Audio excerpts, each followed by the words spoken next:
We are here at CPAC 2025 with Arkansas Governor Sarah Huckabee Sanders. Sarah, it's great to see you again. It's great to be here. Thanks for having me. You were introduced by Mercedes Schlapp on the big stage today as the #1 conservative governor. Congratulations. Tell us about how you earned that, though, because obviously there are a lot of things happening in your state legislature and things that you've done as governor to make Arkansas the conservative state that people want to go to. Absolutely. Thank you so much. And it was fun to be on stage with Mercy. You know, we worked in the White House together, and so it was a little bit like a reunion. We had to stay focused on the topic at hand, but very proud to be the most conservative governor in the country. We focused on things that are just conservative principles and then actually put them into place.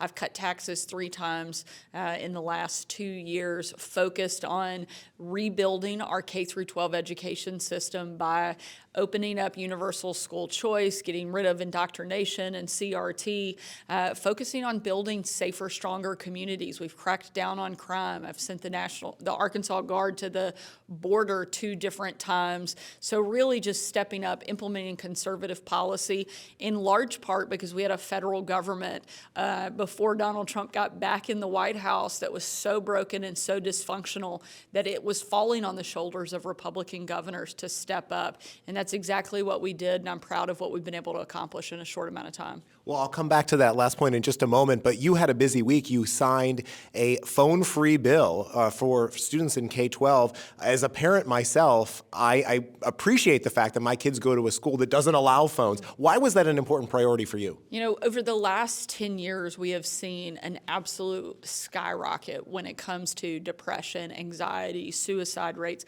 lack of participation in the classroom. We know that the biggest culprit of all of those things are the presence and almost just exclusive use of cell phones and social media. And so removing that distraction from the classroom, but also taking that pressure away from the students of constantly seeing, did somebody respond? Did somebody like my post during the school day, allows them not only to focus, but will increase their mental health as well. We started with a pilot program, instituted that into a handful of schools earlier this year, and the results we've seen are amazing. 51% difference and drop in drug use in the schools where we've implemented no phone policy. We've seen aggression and behavioral problems drop by 50%. So many positive things coming from it. We're proud that now every single school in the state will be bell-to-bell, no cell. Excellent. That's great news, and hopefully a model for other states to follow.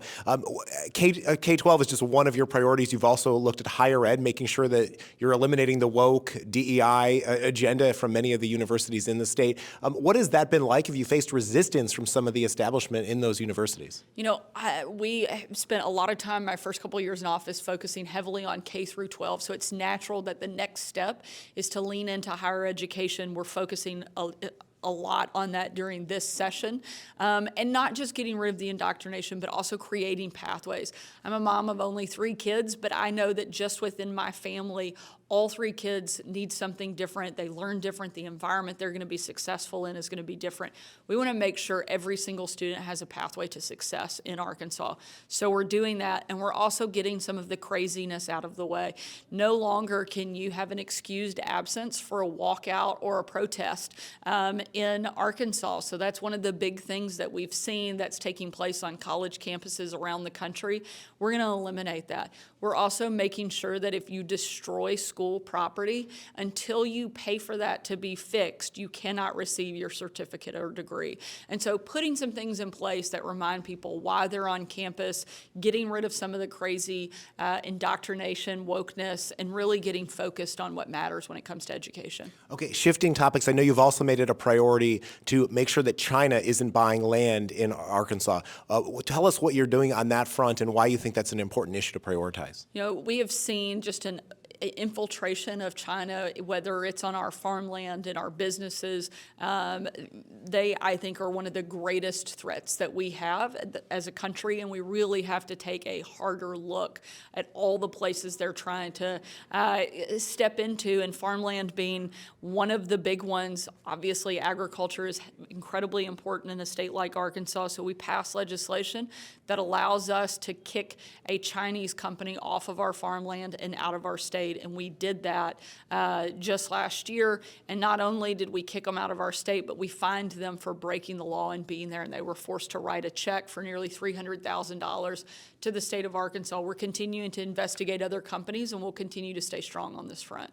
Okay, I'd be remiss if I didn't ask you, given your former role in the White House, how you think this president is doing in the second term, specifically when it comes to communicating to the American people. I think the president is absolutely crushing it. He is moving at warp speed, and he's delivering on all the things he said he was going to do and doing it faster than I think anybody even expected that he might be able to. We knew that Donald Trump would get things done and get them done fast. I don't think we had even the level of confidence of what he's been able to do so fast this time around. And I think that's because there's such a different feel. He has a greater level of support from coast to coast, from people who want to see him deliver. And I don't think anyone in the country is disappointed in what he's been able to do so far. And I hope he can keep it up over the course of the next 4 years, because it's remarkable to watch. Well, and certainly people in states like you as governor who are willing to cooperate and actually help him carry out some of the things that he's trying to do. Governor Sarah Huckabee Sanders, thank you for spending time with the Daily Signal. Absolutely. Thanks again for having me.